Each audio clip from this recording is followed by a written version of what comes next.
Welcome team. Dalam video ini saya ingin berkongsi satu message yang melangkaui tajuk utama dan debate politik ia berkaitan siapa kita sebagai rakyat dan masa depan bagaimana yang ingin kita bina bersama. Isu pemindahan kuil yang berusia 130 tahun di Kuala Lumpur baru-baru ini telah mencetuskan pelbagai pandangan. Ada yang rasional, ada yang emosional. Walaupun kuil tersebut hanya akan dipindahkan sejauh 50 meter untuk memberi laluan kepada pembinaan sebuah masjid, perkara ini telah berkembang menjadi perbincangan lebih besar tentang keharmonian agama, hak perundangan dan tanggungjawab kepimpinan. Saya percaya ini bukan masa untuk marah, menuduh atau berpecah. Ini adalah masa untuk kita bertenang, bersatu dan menunjukkan kematangan sebagai rakyat negara yang berbilang kaum dan agama.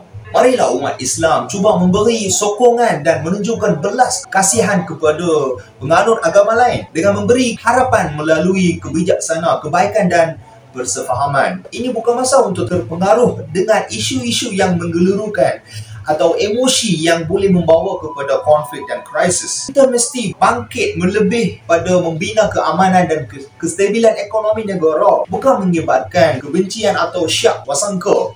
Ingatlah, kita semua adalah sebahagian daripada masa depan negara ini. Tindakan kita hari ini akan menentukan keharmonian, kekuatan dan kejayaan Malaysia pada masa akan datang. Undang-undang ada untuk menentukan yang betul dan juga apa yang salah. Ini adalah isu antara dua pihak swasta, private. Mahkamah wujud untuk selesaikan hal perundangan, bukan media sosial tau.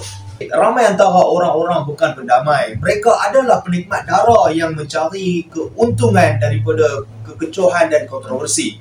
Marilah kita alihkan tenaga kita kepada sesuatu yang lebih besar, kebajikan rakyat, pertumbuhan ekonomi negara oleh innovation, kelestarian dan tanggungjawab sosial.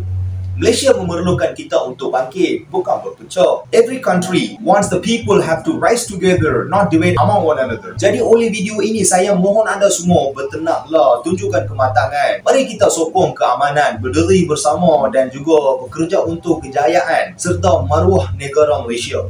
Kongsikan pandangan anda di ruangan komen. Terima kasih.